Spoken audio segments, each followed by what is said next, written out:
How are you married is a very important question in any property transaction, as it determines the rights and obligations that flow and also who must sign the contract.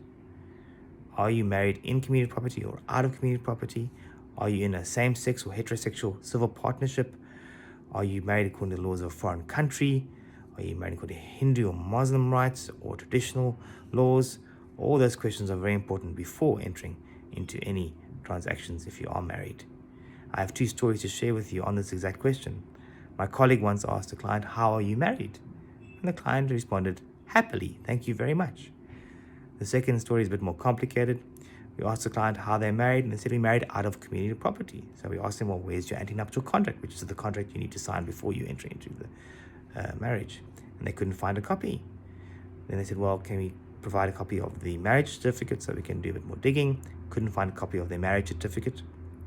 Then we said, "Well, what about the marriage officer that married you?" No, he had died. So, well, what about the church where the records may be kept? The church had burned down. So there was no evidence that they were ever married. So they were either very concerned or jumping up and down for joy. No, but seriously, when you are dealing with property transactions and you are married, please make sure that you keep your records. Make sure that you know how you married and that you have all the supporting documents to prove it.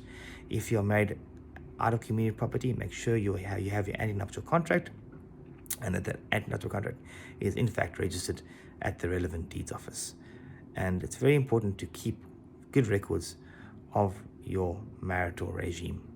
This will avoid big headaches in any property transaction. So I hope you are all happily married, those of you who are married, and just a takeaway, please make sure that you keep your records safe. Thank you. Bye-bye.